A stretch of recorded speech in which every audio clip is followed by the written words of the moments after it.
finishing here, as well as these slides will be included in that email, just in case you want to go back through both the recording and our slides here. You can go back through both of those things, and we'll send that out to y'all afterwards. Okay. Good question, Jolinda. Oh, Jolinda, apologies. All right. Anyways, relative triggers. So we have our 4 different categories of our 14 relative triggers. So let's just go through them slowly, since these are the ones we're going to be talking about today. So in the general category, we have after workflow started and after all previous actions complete.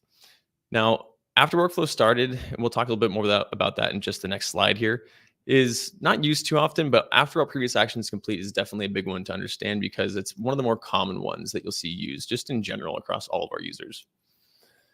Our project date triggers are looking specifically at the project start or end date. Now, if you aren't aware of where to set that project date, we will talk about that in just a little bit.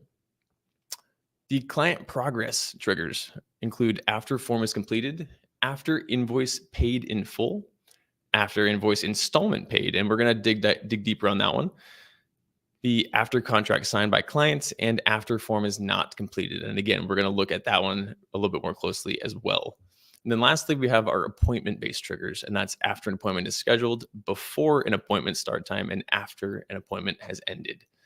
So we've got quite a bit to work through today, so let's just keep on trucking here. So we're going to start here with our general triggers. Our after workflow started is used to time an action to run after or in relative to when the workflow is applied to the project. So keep in mind that a workflow will run as soon as it's applied to that project. And a workflow can be applied either manually by you in the projects tab, in the workflows tab of the project, or via a lead capture form or public proposal. So when a workflow is applied via a lead capture form or public proposal, since it's getting applied immediately in those 2 scenarios and it's going to begin running, the after workflow started trigger is really keeping track of when that project was created, which in my opinion can be a bit more helpful and easier to think about when you're setting up your workflow. Sometimes if you're thinking, okay, when did the workflow begin? You then have to double back to like, hey, when did that project get created if it's happening automatically? So if you're someone that uses a lead capture form or a public proposal, that's helpful to think about and to remember how that project is getting created, since that workflow is getting started off right away. And this trigger is most commonly used for the action that's first in a workflow, but it can be used anywhere in a workflow. Nothing's stopping you from putting a, after workflow started anywhere else in your flow if you'd like. Pardon me. Looks like we got a couple questions here. Take a look at this.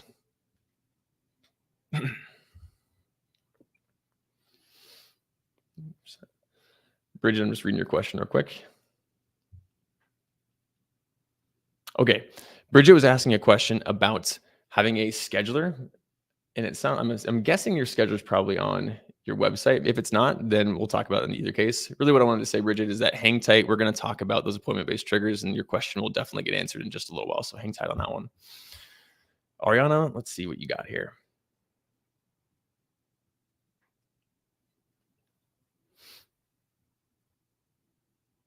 Okay, so Ariana was asking about contract reminders and invoice reminders. So contract reminders could be set up via a workflow, and it sounds like you might already have that, but invoice reminders, good thing to note here, invoice reminders should usually be set up in the payment plan template that you're going to be using, since the payment plan is the place to actually set up reminders on that per installment basis. So we're not going to talk too much about invoice reminders today, but that would be where you'd want to go ahead and do that.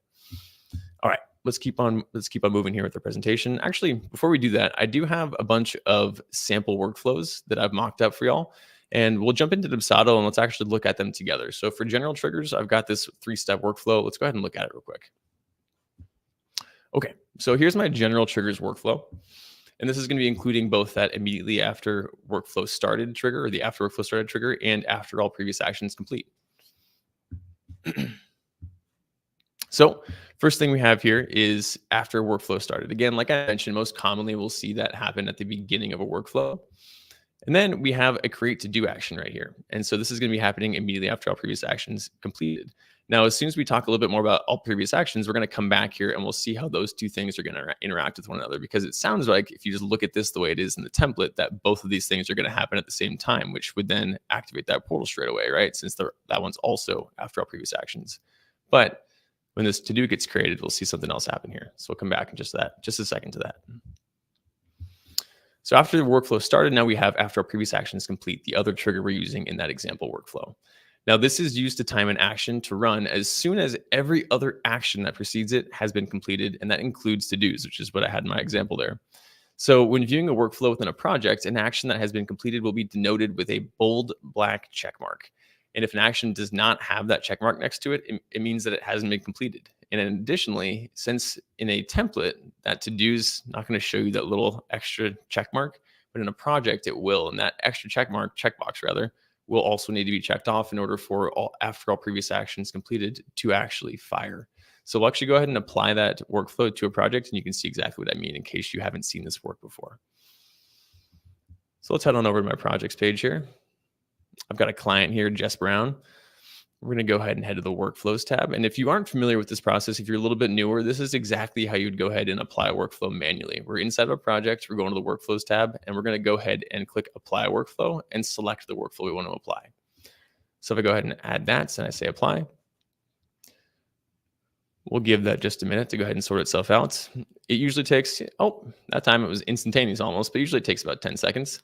So as we can see here, right, that first action was after workflow started, which means it's going to happen immediately as soon as that workflow gets applied. That second one was set to after all previous actions completed. And now, right, this one was also set to after all previous actions completed. We can still see it, but the reason it hasn't fired yet is because it's waiting on this to do. So as soon as I check off this to do, now it's going to go ahead and fire that next one. While that's loading, I'm going to see what's going on here.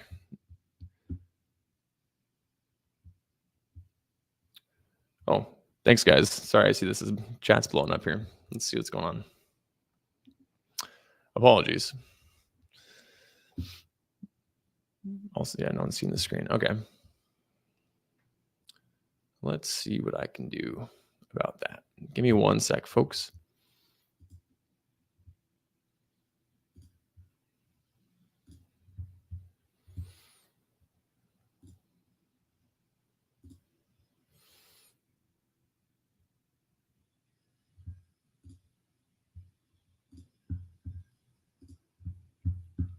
Oh, that's not it. Apologies.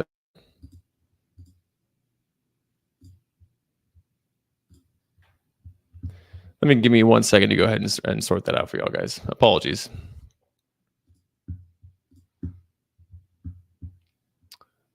Looks like my Canva. There we go.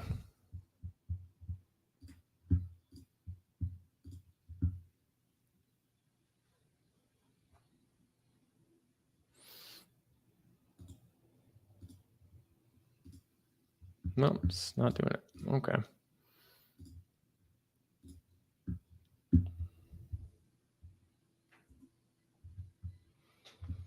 Hang tight, everybody. I do apologize for the interruption here. Get this sorted out in just 1 sec.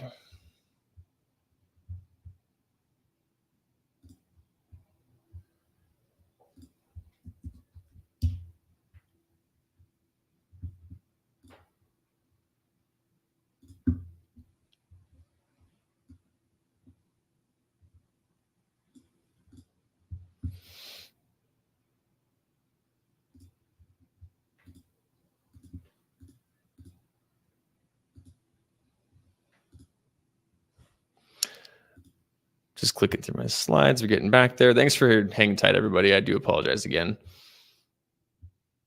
Okay, I think that one's done the trick. Let's see. Okay, give it one more go. Sometimes things just don't want to cooperate. I do apologize, everybody. How's that? Everyone can see my slides, correct? We're looking at the general trigger slides. Let me know in the chat if you guys are seeing that correctly. Or Dubsado team, let me know.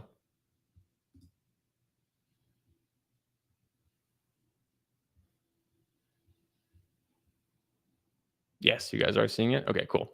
Now, if I go ahead and do this number, is everyone seeing a Dubsado page? Or are you guys not seeing that? No. Okay. Let's see. Cool. Thanks, everybody, for letting me know.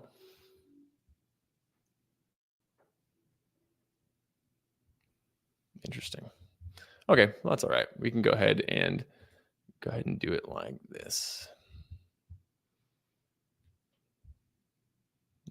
It's not doing that. I don't want to take too much more of our time here to screw with this, but we will go ahead and get this figured out. Okay, everyone can see Dubsado. And then I'm just going to go back and forth between this and my slides. Cool. Thank you, Kristen. Apologies, everybody. Okay, so what I was mentioning, we're going to go ahead and run that little demonstration again, just in case. I know you guys didn't see it, so we'll do it again.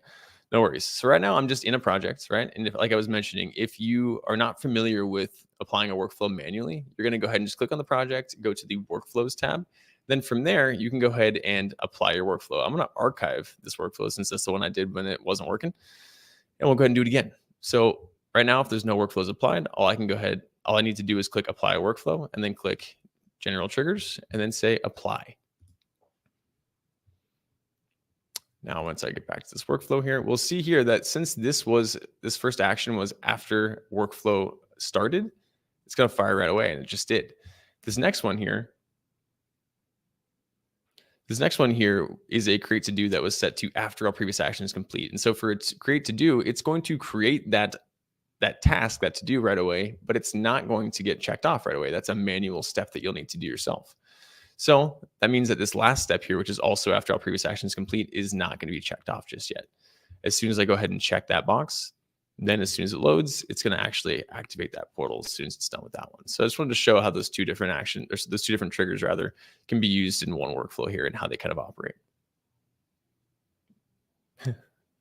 Yep. Thanks, Kristen. Yeah, that's very true. Not even tech companies are immune. So again, apologies, everybody.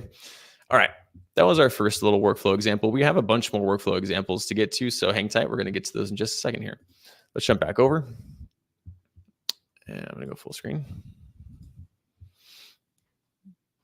All right. So next up for our categories of workflow triggers are our project date triggers. So project date triggers are going to be used to set an action or time an action in relation to that project start or end date. Now, you can manually set that project date within a project at any time that you like. That date's going to be right below the title of that project. And you can click on it where it says set dates and pick a date and time that you like. Then, or rather, your clients can select that project date if you want to let them by adding a date select element onto a form. So either you can set it yourself manually in the project, or you can use that date select element on any of your forms and let the client tell you their project date if you'd like to, and that will automatically add that date to that spot there. So the key here that I really wanted to talk about is that there's kind of two different ways that you can have that project date set.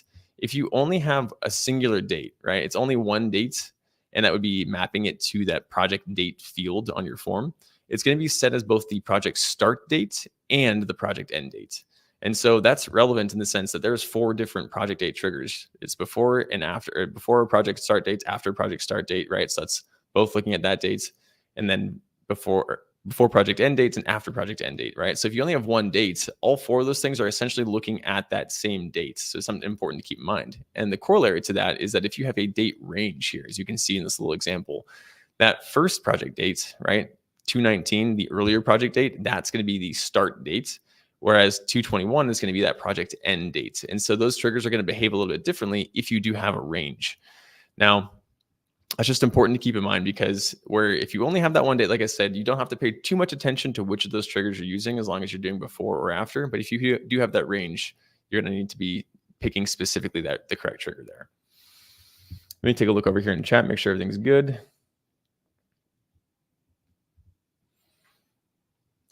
Lisa, the trigger for that first action in the general triggers workflow is after workflow started.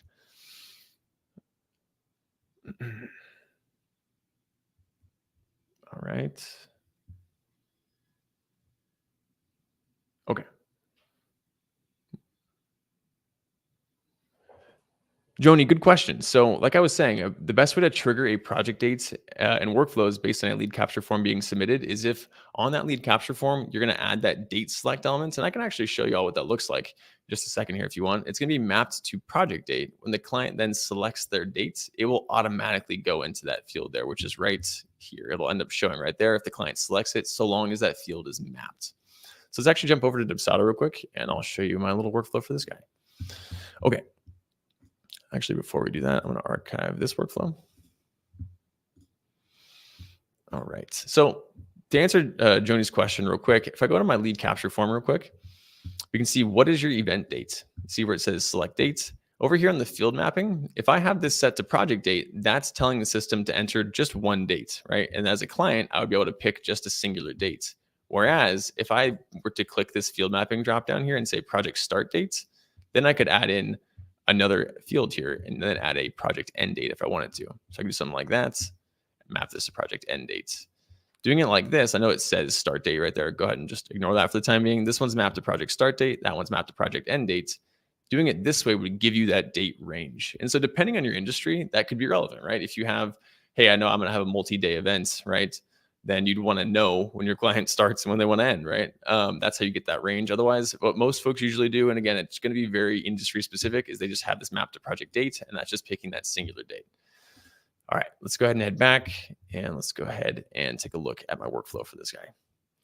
So what you'll see commonly is if you're not paying attention to where that project date is being set and what your triggers are in your workflow, you can end up with a too late to send error. And I made an example here so that it would error on purpose. So bear in mind, right, you're going back through the slides here and you're looking at the recording. This is an example of what maybe not to do, although people do 12 weeks before project start date all the time. It's just something to be cognizant of. That's all I'm trying to say. But in this example, right, 12 weeks, which is 3 months, is a decent amount of lead time, right, ahead of time. That's going to be something to keep in mind, because if your client picks a date that's less than 3 months away, they're going to end up receiving a too late to send error. Let's jump back over to the slides real quick, and then we'll come back and test that out. I apologize. I've got to click through to present every time. We're getting going. All right.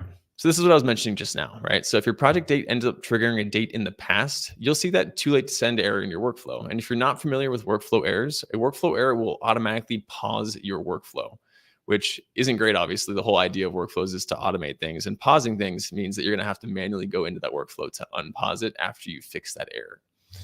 So like I was saying, if you have 3 months for project dates and the project date is less than 3 months away, that date will be in the past, and you will see this too late to send error. So as you can see here in the example, 219 is definitely within 3 months of my action happening here. So that 11/27 dates is the 3 months in the past from the project date. And we can see that since that date's in the past, it's going to get that too late to send action. And if you have any actions in your workflow that are in the past, it will pause your workflow immediately, regardless of where it falls in that workflow. I know I only have one action in this flow real quick, but let's just show you what it looks like, because it'll just pop up straight away. So if I go ahead and apply this workflow, I'll give it a second to think about it.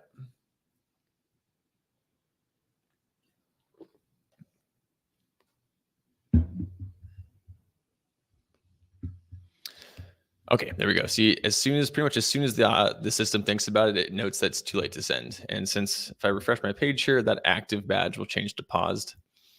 There we go. So that's going to pause your workflow. So if I had subsequent actions here, that's going to be an issue. So just something to really keep an eye on, especially if you're letting your clients select their own date, since clients could in theory select any date on that date select. And using a big chunk of time, like a big lead time, is something just to really be aware of. All right, let's jump back over into Dubsado here, or sorry, into the presentations rather. Cool. All right, we got that guy. All right, now we're going to move on over to our client progress triggers. And so these 5 are some pretty juicy ones. I'd say that these ones get used very frequently, and they're also pretty powerful triggers. So we're going to take some time to go through all these. All right, so after form is completed, is timing an action to run relative to a client submitting either a questionnaire, a proposal, or a sub-agreement. And in order for the workflow to watch for that form's completion, the workflow must send that form in question. So when it says it must send it in question, that the form that's in question means that if you are someone that likes to maybe manually customize your proposal and send it out yourself, the workflow won't be able to watch for that proposal's completion if it's not responsible for sending it, or it's not responsible for applying it and sending it rather. I don't see too many folks trying to do things that way. It's just something to be cognizant of if you're just trying to time something off of a particular form. Next down, we have after invoice paid in full, which is going to time the action to run relative to when the entire balance of that primary invoice in the project is paid, or when the system sees that there is a $0 remainder. Now that's going to function the same for payments that are applied manually, since you could just go in and apply manually a payments if you got paid via cash or check. And it'll work that same exact way if they pay you via, Stripe, Square, or PayPal, one of the payment processor options. Next up, we have after contract signed, and so that's going to be looking at when the client signs that contract. Rather, it is not looking at your counter signature field. So if you're like, hey, I have a after contract signed trigger, and I want to make sure I don't accidentally trigger my workflow yet, no worries there. It's not looking at your business owner counter signature field. It's only looking at when the client signs and then submits that contract. Now, the sub-agreements, right? They have signature fields as well. The after contract signed will not function for sub-agreements. It's only going to be for main contracts in your project. If you're trying to time something after a sub-agreement was submitted, then you can use after form is completed, since a sub-agreement is qualifies as a form there. Oh, the last thing to note here about after contract signed is that it actually does not need to be sent in the workflow. And the important distinction there is that since a project can only have one main contract, the system always knows what that contract is and which one you're referring to. Since you can have any number of forms in a project, we have to send it in the workflow, so the workflow knows which form to watch. By contrast, that contract is always only one, so as long as there's a contract applied somewhere in the project, you could have sent it any which way. The workflow will be able to see if that particular contract has been signed or not, so that's nice. After invoice installment paid in full is going to time an action relative to a specific installment on the payment plan and seeing if it's been paid. And we're going to do a little deeper dive on that one, like I was mentioning. And then after form is not completed, it's going to time an action to run relative to the most recent time a form was sent. This one can be tricky, and we're definitely going to take some time to talk about it in a little bit. And I have a little bit of a test for y'all, so it's gonna be great. Keep an eye out for it. Okay. Before we get to appointment triggers, let's go ahead and look at my sample workflow for our client progress. Let's go ahead and archive this guy. How are we doing in chat? Everyone doing all right? I know we've had some hiccups here, but we're good. We're going here. Workflow setup.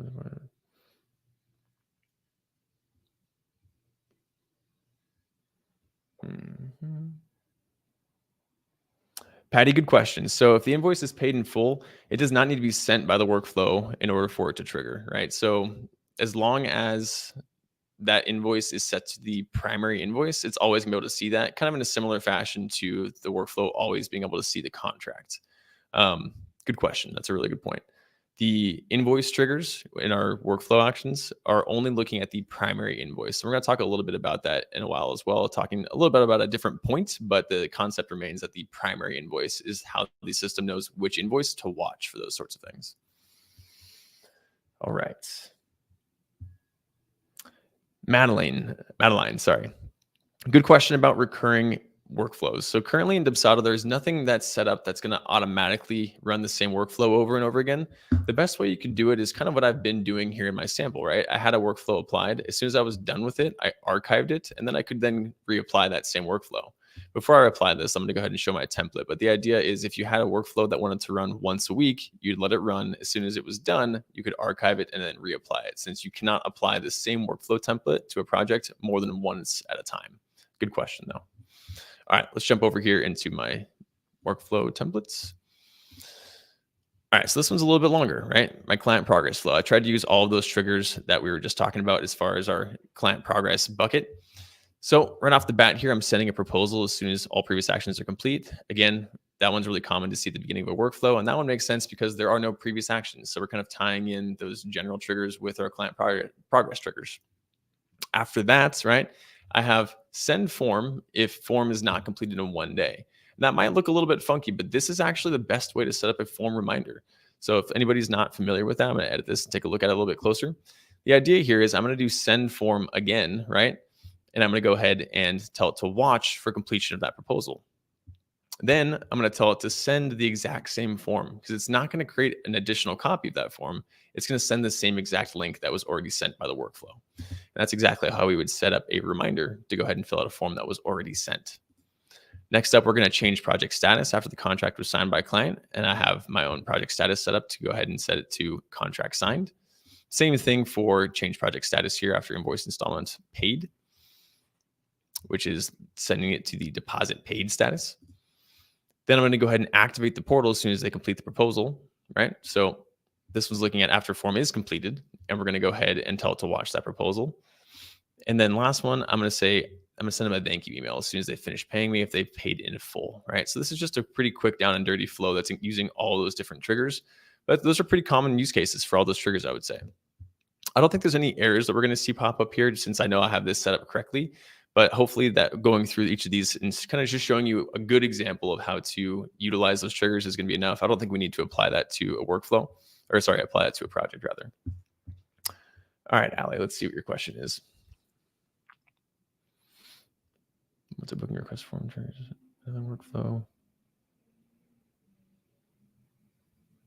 Ali, I think what you're asking, right, is if you manually send that form, then it won't happen. So it depends on how you manually send it, right? As long as you are manually sending the copy that the workflow applied, and when I say the copy that the workflow applied, let's go back to my project here and take a look. So this is something I didn't touch on, but it is definitely good workflow knowledge to know. As soon as this one didn't have it. So let's actually go ahead and apply my client progress workflow since it's got some forms in it. So you'll note here, right, before I do that, if I go to the forms tab of this project, there are no forms here just yet, right? I haven't added any forms manually. If I go to the workflows tab and I go ahead and apply that client progress booking flow, as soon as this workflow kicks into gear, every single form, and in this case, it's going to be just that proposal, is going to be applied to the project immediately, right? Which gives you time to edit those forms if you want to make custom changes to them. Now, the cool thing is, right, I'm going to send this form a couple times in this flow, but if you do have a situation where you need to manually send that, right, you can go to the forms tab. Let's go ahead and refresh since it hasn't loaded in yet.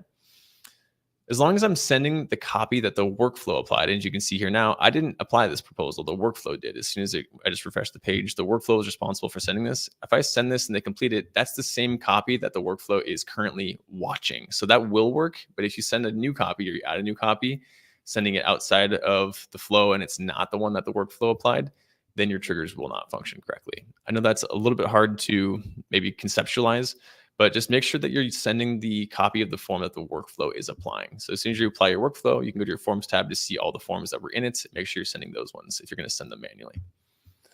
Cool. I think I'm a little behind in chat. Let's take a couple more minutes here just to make sure we're not getting left behind.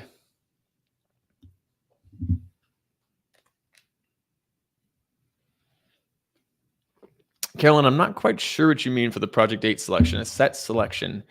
When you're setting a project date, that's only going to be on a form and it does not have anything to do with the scheduler. So we have project dates, which are these dates here in the top left corner underneath the project title.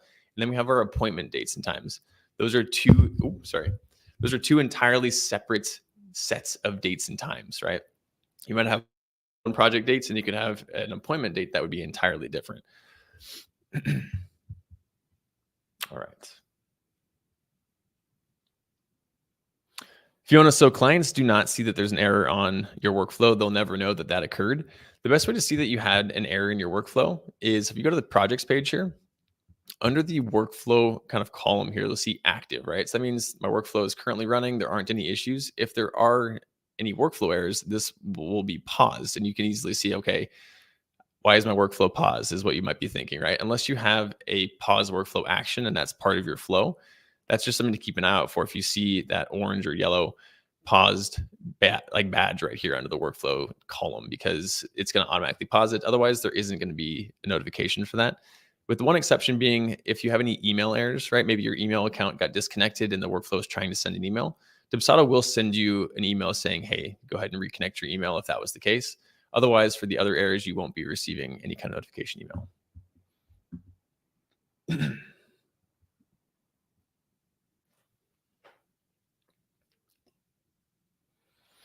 Devin, good question about invoices. So if you have a $0 invoice, you actually can't close those. The way Dubsado closes invoices is by applying an uncollectible balance against that invoice balance. And if there's a $0 invoice, there's no balance to apply that uncollectible balance against. So the only option at that point is to go ahead and delete those invoices. And you can do that either from the individual projects, or you can go to reporting and invoices to see all of your invoices there and delete them from there. All right. Just getting a little bit more caught up. Let's see. And again, I do apologize if I scrolled past a question. I didn't quite get to it. We got a good amount of content to cover as far as going over our triggers. I want to make sure I'm getting all the questions answered since I know there are a ton of questions about workflows. All right.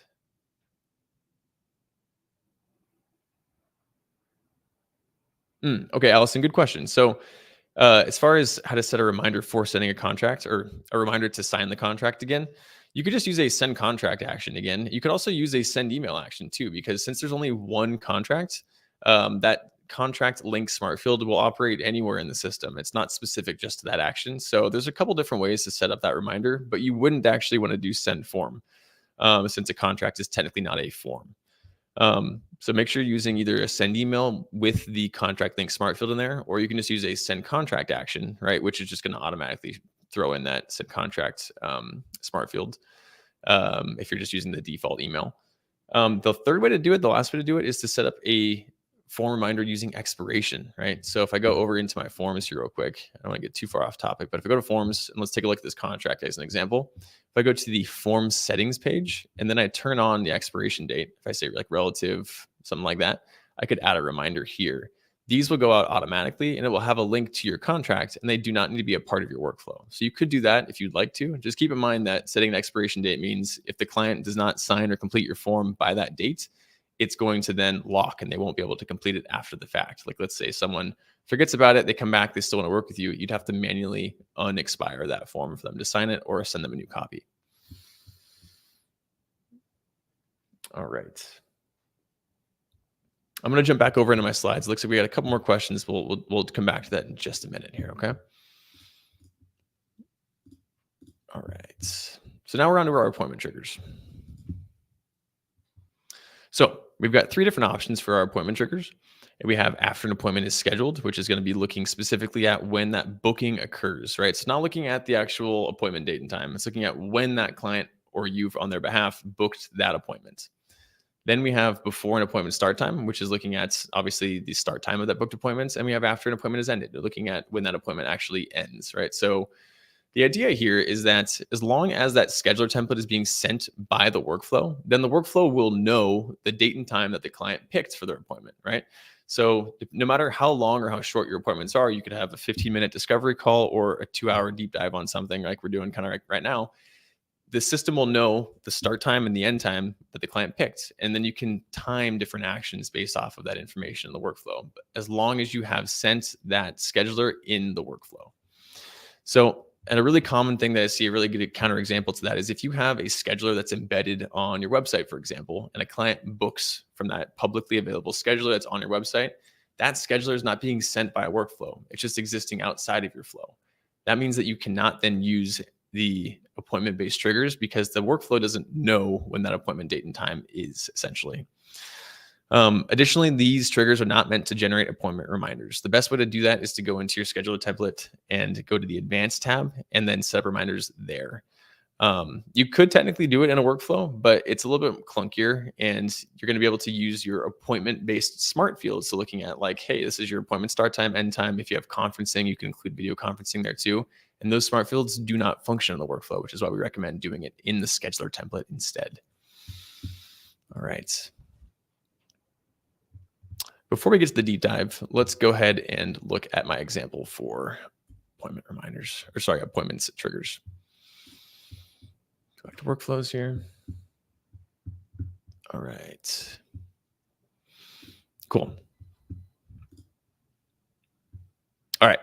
So like I said, we need to make sure that our scheduler is being sent by the workflow. So the first action that I have here is we're going to send that scheduler, the discovery call scheduler, right after the workflow begins. Then after an appointment is scheduled, right, I want to go ahead and change that project status. So a common thing we would see here is discovery call booked. See that status all the time in people's accounts. Then we're maybe send something like an intake form as soon as that appointment, or sorry, 1 day before that appointment starts. Maybe something like where you need to give your clients some time to fill out maybe a longer form, but you want to make sure they get it in their hands before you sit down to meet so you can use your time effectively.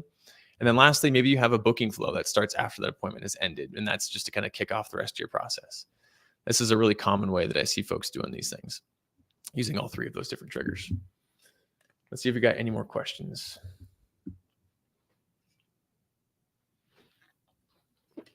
Jesse, unfortunately, I don't have any way to transfer these workflows to y'all's accounts. I would love to. That'd be awesome. But my best recommendation would be to go back through the recording and the slides, since there's both going to be accessible after the webinar, and you can always refer back to the way that they were all set up. The slides have screenshots of the way these workflows were set up. And as well as in this recording, then you'll be able to see if I click into the edit of any of these actions, you can see more specifically how it's been set up there too. But I do apologize. There's no way for me to give you the workflows, unfortunately. Okay. I'm sorry, Devin, if you've got 40 to 50 projects or invoices, the best way to do it if you have that many is definitely from the reporting invoices tab over here. Because at that point, then you can go through and just click the three dots and say delete, or you can check the boxes here. Do like that. If you have more than one invoice, you got to delete at a time. All right. Ariana, which email were you referring to? I may have moved on since you asked your question. I apologize. So if you want to resend that question, I can get to it.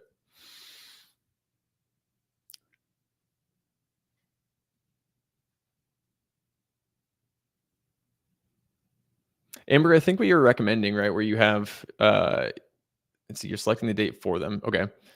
Yeah, so you definitely don't need to send a scheduler if you're just picking a project date. You could email back and forth if you want to manually set it for your client, because you don't want to give them the ability to kind of control your calendar. At that point, then as soon as you agree on a time, then you could set that project date yourself instead of letting the client fill it out on a form. And you could also do the same thing on a scheduler, right? You can book on behalf of the client using a scheduler without giving them access to it.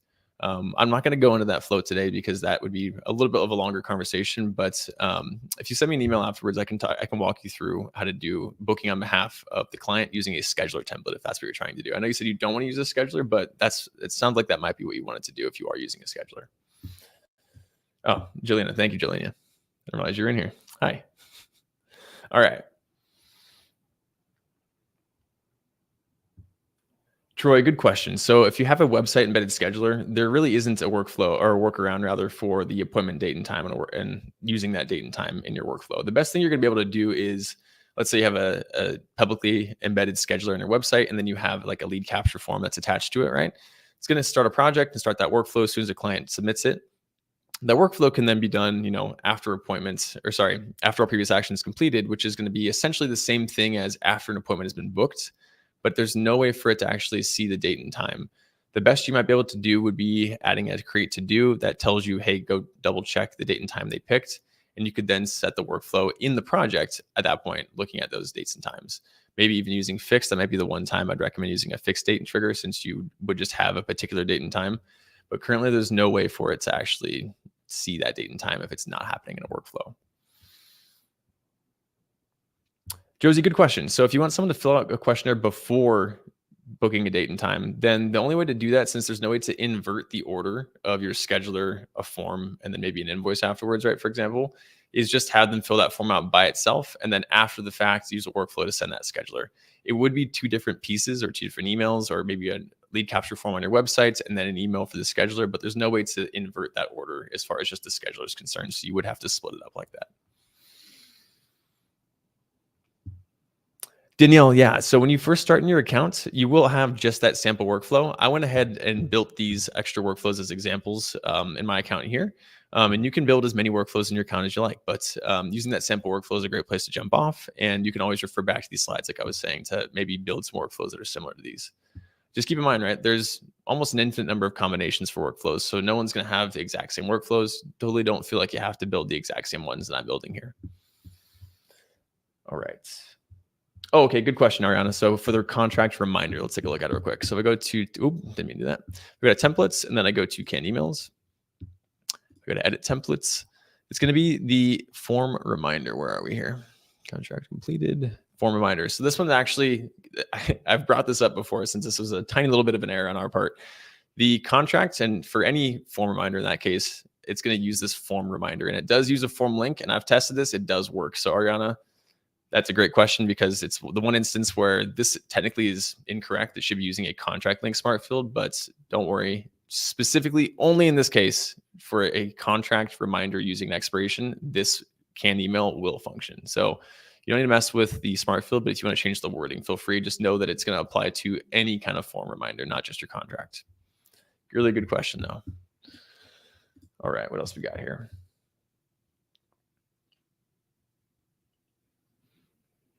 Rhonda, show us how to test a workflow and see what clients see. I never feel safe until I do that. I think later on in the process, I might have a good moment to actually show you what that looks like. So if you want to hang tight with me a little bit, I'll show you how to do that. Okay. And Joni had exactly right. You can add yourself as a client and assign the workflow to yourself. And then when you're sending yourself that content, you can just open it in an incognito window or a different browser to kind of see from the client view. But it's the same kind of way you would test your forms out and everything too. Like I said, we might have a chance to do that later on.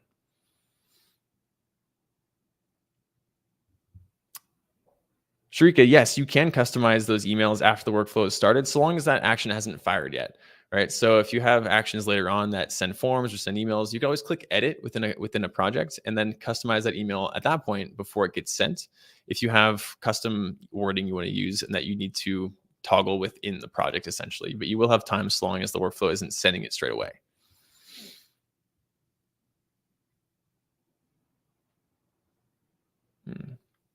Yeah, you got it, Troy. Okay, there we go. I finally cut up to the bottom here. Okay.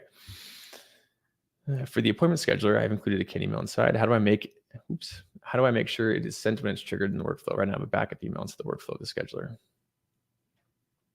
Oh, I see. So, Aaron, if you're referring to the canned email that's in the actual template here, if I go to templates and scheduler, these emails are just the default ones, but whenever you're using send appointment scheduler in the workflow, you're going to be picking a different canned email. It'll have a very similar or the same email to start with, but whatever email you pick in your actual template setup, right? The actual action, if I go here, it's going to send that one. So if I say edits, right now this is the same email because I just didn't change the default. But if I picked maybe a different one, right?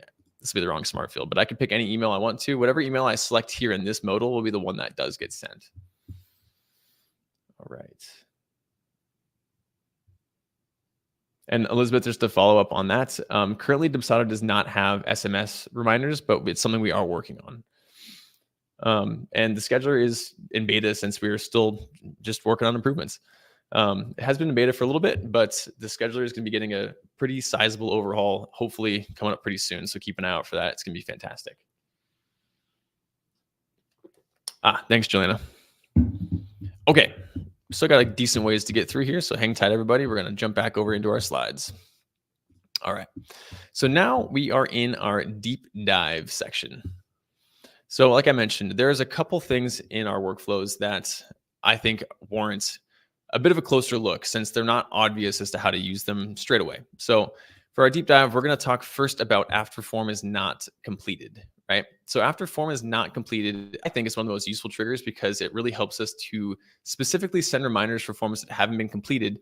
And on top of that, right? Let's say you have a bunch of these after form not completed reminders sent. If the client fills out that form at any point before other reminders have been sent, it won't send those because it knows that they've filled that form out. So if you're familiar with our invoice payment reminders, it works very similarly to those, right? Where if you have a reminder set up to go out for a payment, the client pays before that reminder gets sent. They don't need that reminder anymore because they already paid you, so it won't get sent. Same kind of idea here. If a client fills out a form and you have these reminders set up, they won't receive that reminder if they've already filled it out by the time that trigger comes to pass. So the important thing to talk about here is that this trigger is watching for the last time the form was sent, which isn't always the thing that you might be thinking of when you're trying to build out your process. And we're going to talk about that a little bit more in depth.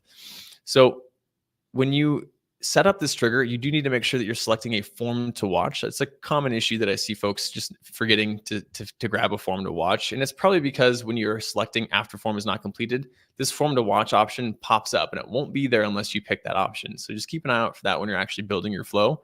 Some options will give you additional settings that you'll need to fill out in order for it to actually save properly. All right. Then as I was mentioning before, if you're using this trigger and you're sending the exact same form again, the workflow is actually going to send the same exact copy. It's not going to make a duplicate, which makes it really easy to line things up in your workflow. Then if you have an expiration date set on your form and it's set to send that form, and it's set to send the form reminders outside the flow, the timer for this trigger will be reset, right? So those, how's the best way to say this? The form reminders, the ones we were just kind of discussing about, right? If the form that you've sent in your workflow has that expiration set up with reminders, sending a reminder from the form expiration counts as a send, and it's going to start counting from that time it was sent to. So if you're going to be doing your form reminders in your workflow, I do recommend probably not doing both if you can help it, right? You might have an instance where you want to have an expiration date since you want to have a timeline for your client, but sending both form reminders from expiration date and reminders in the workflow can get a bit confusing. And then again, if you send a form outside the workflow, it will reset that timer for that trigger, right? It's just looking at the last time that form copy was sent at all, anywhere. So since after form is not completed, watches the last time that a form was sent, using multiple actions to generate form reminders in your workflow can be a bit tricky, but we usually think about the first time a form was sent, right? If you're thinking, okay, I have this proposal that goes out and I want to send reminders a day after, a week after, and a month after, right? When you say a month after, you're talking about the first time you sent it, right? You're not talking about since it was last sent, but in Dubsado, it's counting from the last time it was sent. So you do have to do some quick math to figure out how to set that up correctly. So I've got a little pop quiz for y'all. So for each of the actions below, how many days have elapsed since the form was initially sent? So we've got send proposal if proposal is not completed in 1 day. Then we have send proposal if the form is not completed in 2 days. And then we have send proposal if that proposal is not completed in 4 days. If you have guesses as to what the right answer is, or if you know the answer, go ahead and throw it in the chat. Let's see if anybody gets it.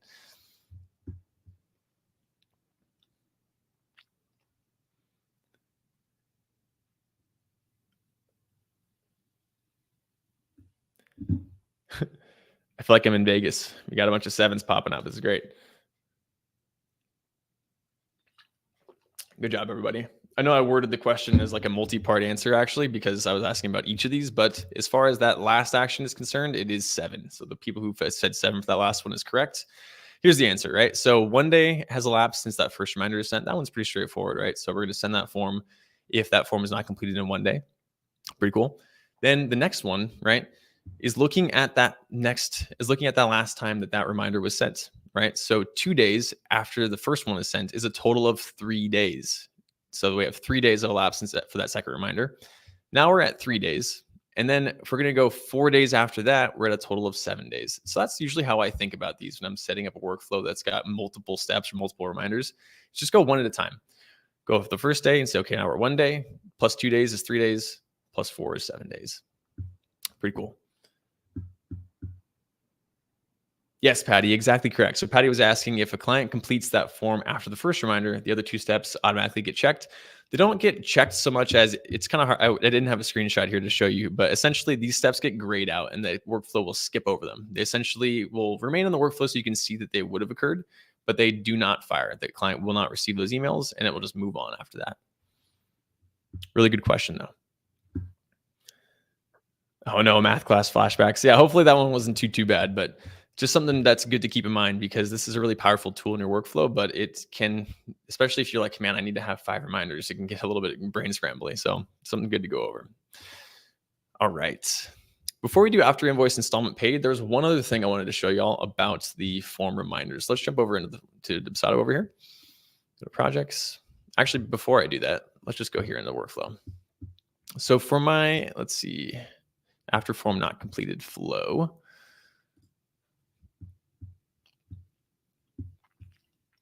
so right now I have this exact example where I've got 1 day, 2 days, and 4 days. So let's say I wanted to do, in my head, I'm like, okay, I want to do 1 day, 2 days, 3 days, and 4 days. Let's go ahead and add another action.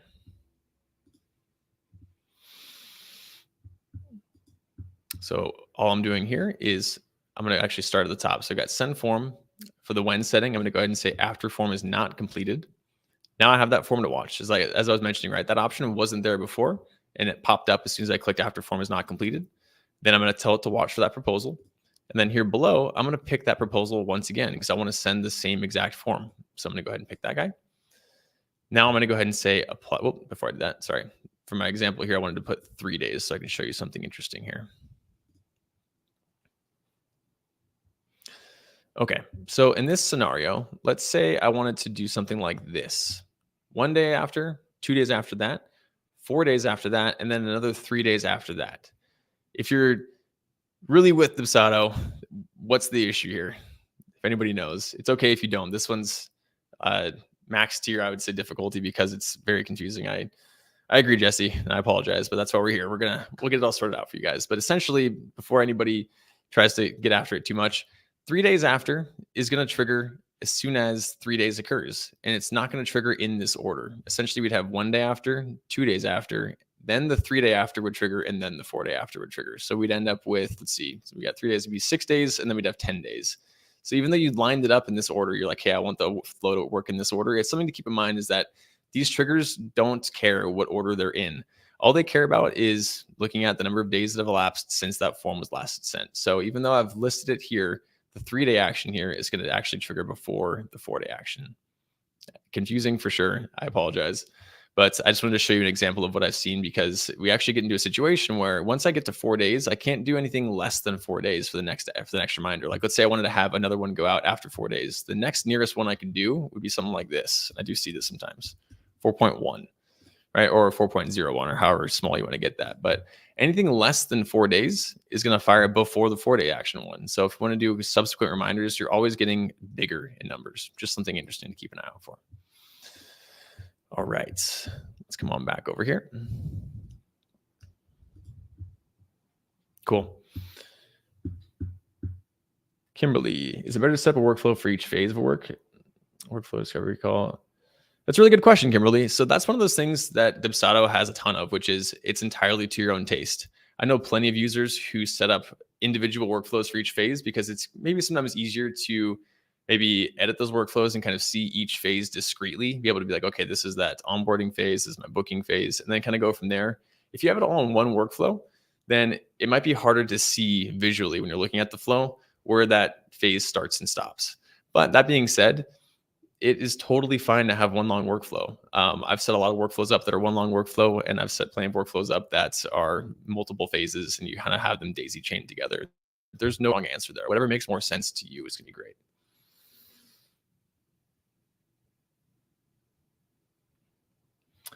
Patty, good question, I think. So the first 3 steps, the first 3 steps aren't being sent at the same time in that scenario. They're just going to be going as what we talked about before, the 1 days, 2 days, and 4 days after. But 4.1 is then 4 days and a tenth of 24 hours later after that 7 day, right? After that 7th day one. So doing that 0.1 is just the only way to make that last reminder get sent the 4th instead of the 3rd, essentially. Time of day, I mean.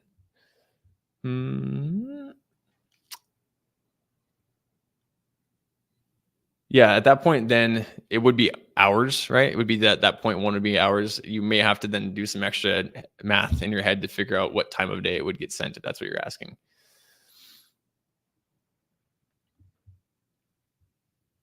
Okay, we're going to jump back over here. How are we feeling, folks? I know we're pretty deep in here right now. How are we feeling? Hopefully everyone's feeling pretty good. Getting a lot out of this, hopefully. We're getting there. We have a couple more of these deep dives to go through, and then we'll be workflow masters, I promise you. Hopefully everyone's doing all right. So after invoice installment is paid, cool, Kimberly. Thank you. I appreciate that. You're perfect. Okay, cool. All right. So after invoice installment paid, this is really useful when you're trying to time an action to occur after a client has made their initial deposit or payment. But there's a few things that you should keep an eye out for. And so making sure to select an installment to watch is something that is first and foremost. Same kind of situation, right? We won't see this after invoice installment paid unless you have a payment plan in your workflow. And when you actually select this option, then this installment to watch will show up. Make sure you pick an installment or you will get an error. This cannot find payment schedule for scheduled payments and then a long string of letters and numbers. That error will occur in a couple different ways, and that's one of them. And then the second way it would show up is if you have a proposal that gets sent in your workflow. Since proposals can have a payment plan applied in their settings, you do not want to have overlapping payment plans, even if it's the same template. And so what I mean by that is if you have a workflow template that has a payment plan and you have a proposal that has a payment plan, those two payment plans sort of fight each other and they don't really cancel each other out, but the system gets confused as to which one to watch, even if it's sending the exact same payment plan, if that makes sense. So the key is if you want to use after invoice installment paid, we have to make sure that the workflow template is the one that's applying the payment plan and not our proposal. Let's see here. So before we get to this example, Let's actually show you what that looks like over here.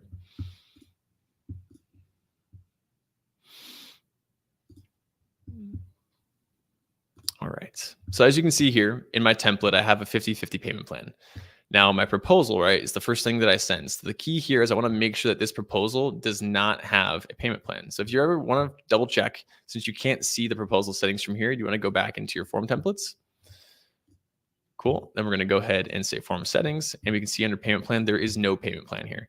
That's the most important thing. If I had done something like this, and I put that payment plan in there, and I save that change, as soon as that workflow sends that proposal, you'll see that cannot find payment schedule error. Since there's two payment plans, does not matter if they're the same or different payment plans, the workflow does not know which one to watch. So the key here is to make sure that there is no payment plan in your proposal template.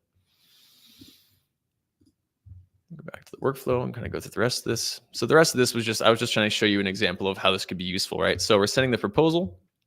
We are setting a reminder. We've got some project statuses again, and then we're going to go ahead and activate the portal. Oh, hang on.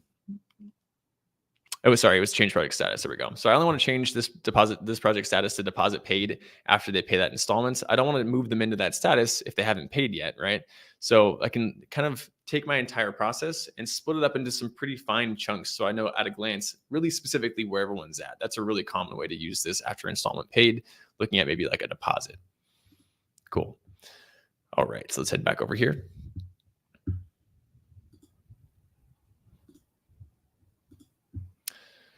All right, so we're going to talk a little bit about the create invoice option here, because this isn't super common, but for the couple of folks out there that use the create invoice option and maybe don't use proposals, this is definitely something that you want to pay attention to. So hopefully this will be helpful for those folks.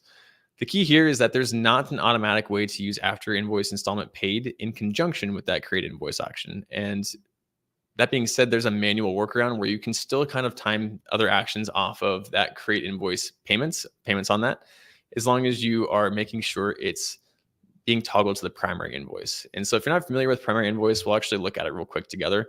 Like I said, the key here is that you ensure that the invoice that's created by that create invoice action becomes the primary invoice. Now, if your project didn't have any invoices in it, that invoice should automatically get assigned to the primary status. But if you do have other invoices in that project, you will need to manually go to the invoice list, toggle which invoice is primary, and then you can go back into your workflow and edit which trigger you're using at that point. So let's go ahead and try and mock this up real quick, because it is a little bit touchy, but like I said, for the couple of folks who aren't using proposals, this could be really good. All right, let's take a look.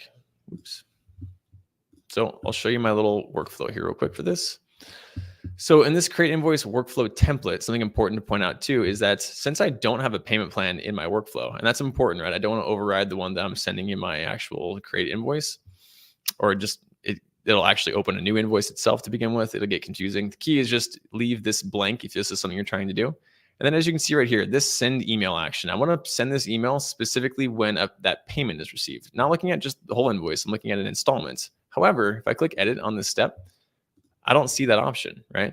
This is something that you maybe didn't notice before, is that the after invoice installment paid option only shows if the workflow has a payment plan in its settings.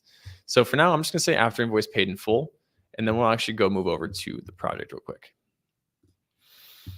So let's go back to our project. I'm going to go ahead and archive this workflow that I had on here. All right, let's make sure there's no invoices in here. Actually, there is an invoice in here. Maybe it'd be helpful to leave it. So as you can see right now, if I click on invoice list, this is the only invoice in the project, and it's by default here, it's the primary. So I go back to the workflow. Now I'm going to go ahead and apply that workflow, which was create invoice, say apply.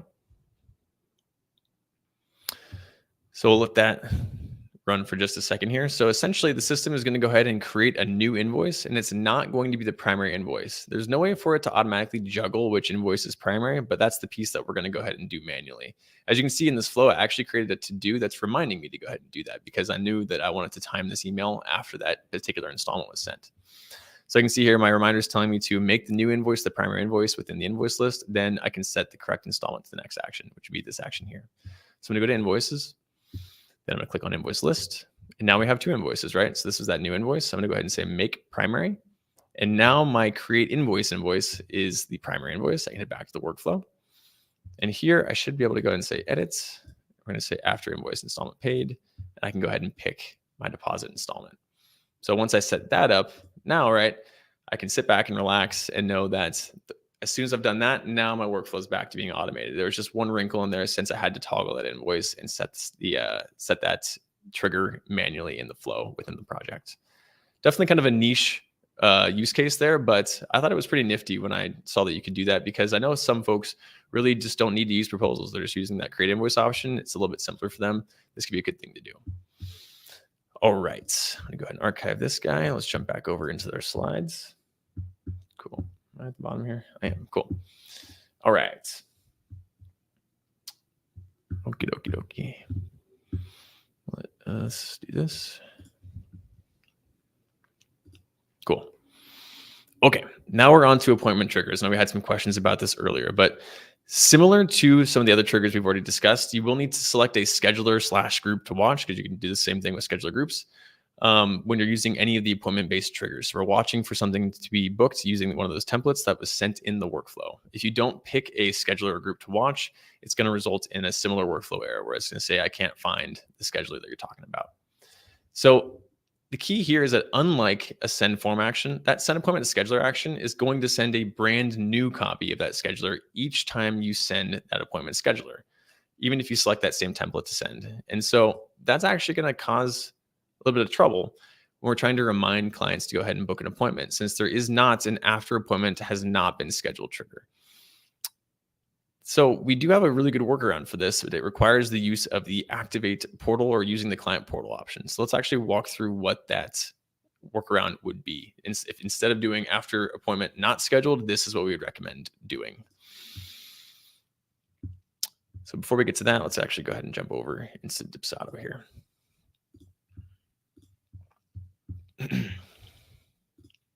So I've got two different versions of this flow. The first one, I'm only sending one reminder. And then we have on that last side that I just toggled to, a way to send this with multiple reminders, which is pretty cool. So let's go through the first one real quick. Then we'll jump back over to the more complicated one. So in this workflow, I'm sending a discovery call right off the bat. Then I'm going to go ahead and make sure I activate that portal, since if I'm going to send the portal link to the client, I want to make sure they can actually get into their portal. Then this email here, and this is the key, right? This is a send email action. And then I'm going to go ahead and include the client portal link smart field here instead of doing another send discovery call or another send appointment scheduler action. If I did two send appointment scheduler actions, when I go to set up which scheduler to watch, there would be two options there. And you might have seen that back over here, right? If I go back to this last slide right here, you can see how there's two different discovery calls right there. It's because I've sent it twice. It's applied two copies there. So if I go back here, the client portal is our workaround, because as long as you've applied that, oh, we got one hand raised, sorry. I think we're okay. Okay, sorry, let me jump back into this. So whenever you've sent any content to your clients and you've sent it via email, it's automatically going to show up in the client portal. So instead of sending a second copy of the same scheduler, we're directing them to their client portal, because they can always find that scheduler template that you first sent them. That will allow us to then go ahead and trigger something after an appointment is ended, for example, because we know there's only one copy of that scheduler template and we're still able to watch just that one copy. The reminder is sending them to their portal to find that same link, instead of sending the appointment scheduler again, which will send them a different link to a different copy of that scheduler. Cool. Thank you, Juliana. All right. Now, the other iteration of this, like I was saying, is this is only with one reminder, but I can actually do as many reminders as I like if I want to then go ahead and pair this with a secondary workflow. So over here, let's take a look at this a little bit closer. Cool. All right, so we're going to take that same concept, right? We're going to go ahead and send that scheduler in the workflow. We're going to activate the portal. And then for our reminders, we're going to use send email instead of send appointment scheduler. That way we can go ahead and get them to their portal to look at that just one link that we've already sent them. Pardon me. For anything that you want to trigger after booking, you're going to need to use a start a workflow action. That way, when they actually book that appointment from that one schedule that you sent them, it can kick off another workflow that contains the rest of your actions, essentially. The key then is that we also have to add in a pause workflow action. And this is so that we can prevent other reminders from going out if they book after, say, the first one, right? The way that this flow is set up, we're going to look at it a little bit more closely in Dubsado, but we have one reminder set up to go out a day after. We've got another reminder set up to go 2 days after that. Another one to go out 3 days after that. But if they, let's say they book after receiving just the first reminder, if I don't have this pause workflow action, right, then it's going to keep sending these reminders and it's not going to actually kick off the rest of our flow. So let's go ahead and look at it in Dubsado again.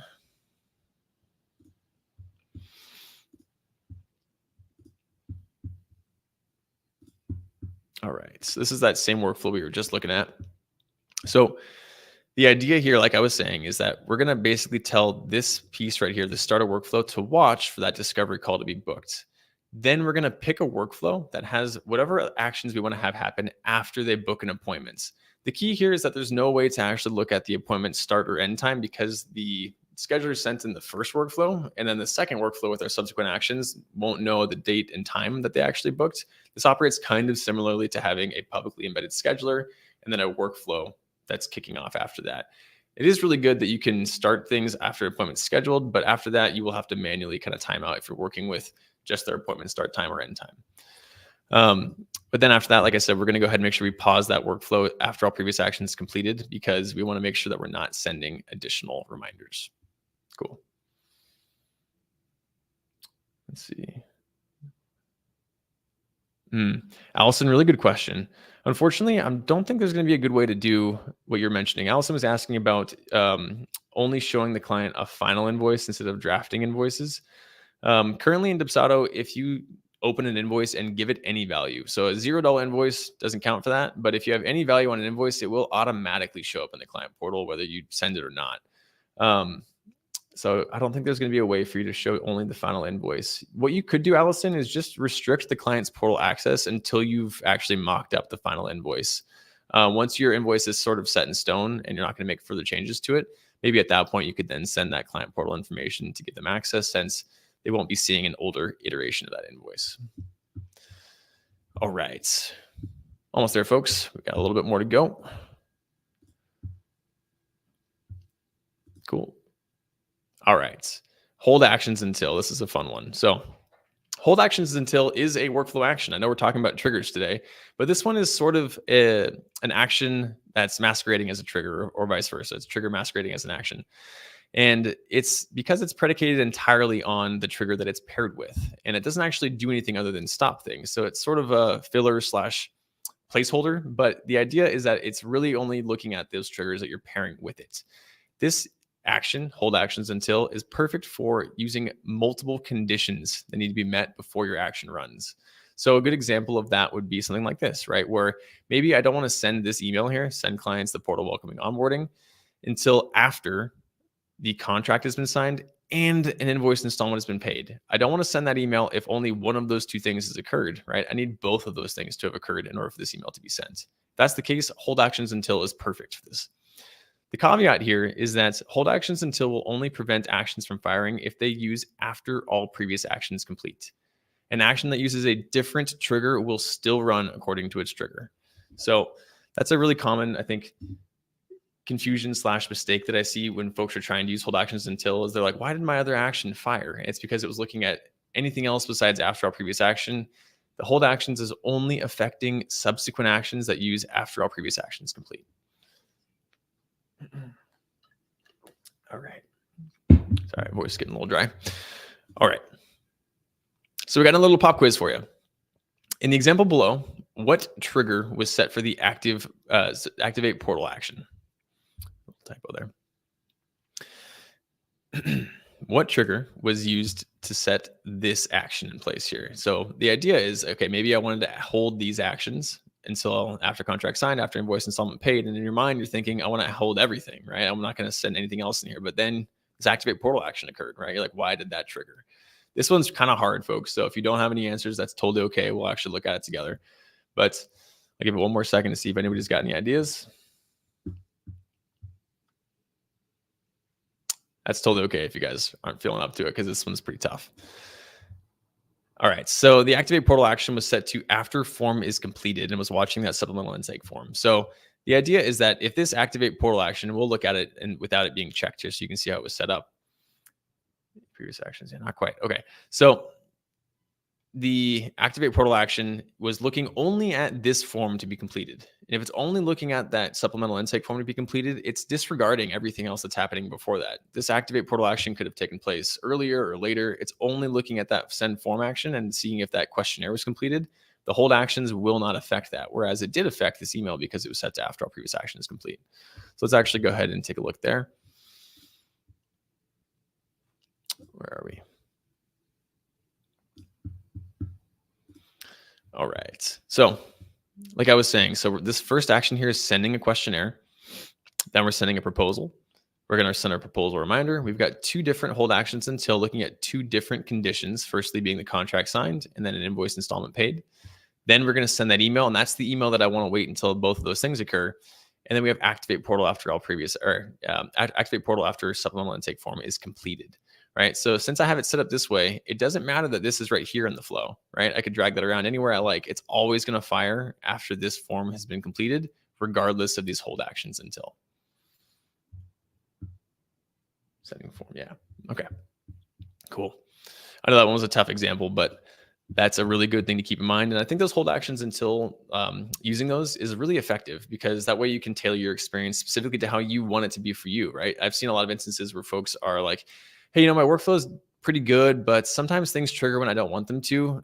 Look into using hold actions until, because you can get really specific when things get fired, when things actually fire and send, by using hold actions until and using them correctly and using those after all previous actions complete for the other actions there. All right, let's go ahead and finish up here, guys. Thanks for sticking with me. I know this has been a little bit longer of a webinar, but talking about workflows is always important. We're almost done. So now we got our extra credit here. And our extra credit topic for today is going to be update project workflows. This is a topic that I see a ton of questions about, and I see a lot of users chatting in. I get questions about this on screen share calls all the time. So I think it's something that's worth diving into a little bit. So when you're editing a workflow template, you'll then see that update project workflows button at the bottom of that workflow template. It can be a quick way to update all the copies of that workflow that have been applied to your project, but it's got some really specific key details to keep track of, some specific logic that you'll need to be aware of. So if you add a new step, that step will be added to every copy of that workflow that's already been applied to your project. Even if you add it at a later or an earlier point in the project or the workflow, and that project copy has already passed that point, it's still going to appear. So let's say you add that step to the bottom, and then, or not to the bottom, to the middle of that workflow, and the workflow in the project has already elapsed and gone past that point. It's still going to get added back to the middle there, which can be a bit hairy depending on what your triggers are. So something to keep an eye out for. However, if a workflow on a project has all that step marked complete, right, the entire workflow is complete, and you go ahead and add a new step, it's going to get added to that project copy anyways, but the project copy is not going to perform that action, because when a workflow is completed, it's effectively paused. So if that's the case and you do still want that action that you added to your template and then therefore your project copies to run, you can go ahead and click Force Now to make that occur immediately. If you edit an existing step, those edits will only appear on the workflows that have yet to perform that step. So that means that if a workflow has completed that step already and you make edits to it in your template, then click Update Project Workflows, it's not going to be able to edit that step any longer because that step already occurred. There's no way for us to go back in time and edit the way that it was sent, unfortunately. Yeah, so, okay, cool. Just making sure everyone can hear me, good. All right. Last little bit here about update project workflows. So we should also note that update project workflows affects in-use workflows on projects differently depending on how they've been edited within specific projects. So here's some examples. If you delete a workflow step on a project's copy of a flow, but not from the master template, then you click update project workflows on your master template, it's going to re-add that step that you deleted in the project copy. And then it will run as normal or error based on its trigger parameters. But it's something to keep in mind if you're somebody that tends to customize your project workflows, because then clicking update project workflows effectively wipes out your custom edits to that workflow. So something to very much keep in mind.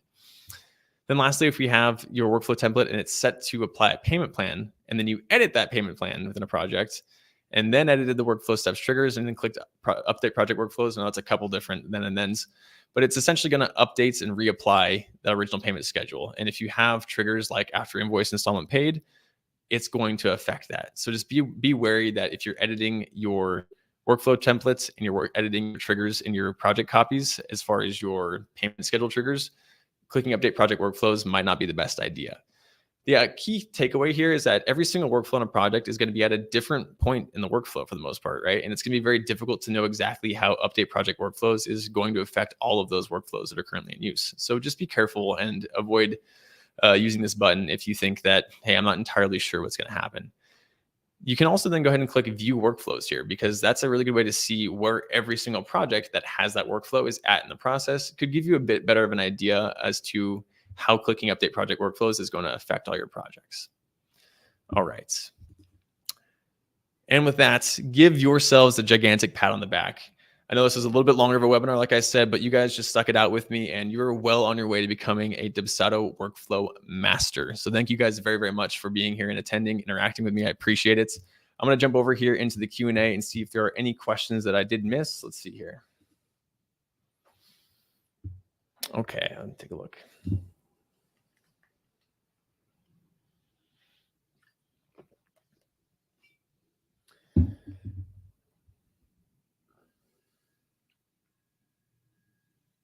Ariana, I feel like we talked about this a little bit. We talked about how if you wanted to do invoice reminders, to set those up in your payment plan templates, and then the contract reminders can be set up doing a number of different ways in the workflow, or even using that expiration setting on your contract. And then we have, how do you attach a copy of the client's signed contract with a welcome email triggered after they sign the contract / pay the deposit? So for that scenario, keep in mind too that as soon as the client signs their contract, the system will automatically send them a PDF with the PDF of their signed contract. So if you didn't know that, you might find that including the signed contracts in their welcome email a bit redundant, since they would have already received it. But if you did want to, all you would need to do is include a contract link smart field in that email, because that smart field will work in any context. When they click it, it's just going to take them straight back to the same link that they already signed. And at that point, you could then use triggers like we just talked about to make that email go out after they sign their contract and pay the deposit by using hold actions until, like we just talked about. All right. Any other questions here, guys, before we jump off? Thank you guys very much. I appreciate all the kind words there, and I hope you guys got a ton out of this. It's been an absolute pleasure. And if you guys have any further questions, I know Jelena was dropping it in chat there. You can go ahead and send us a chat to reach our customer care team. You can check out our YouTube channel for more in-depth educational videos. You can also jump on Facebook to chat with other Dubsado users about how they've set up their accounts. And with that, we just hope to see you in the next webinar. It's been an absolute pleasure, and I hope you all have a great rest of your day. Thank you very much. See you then.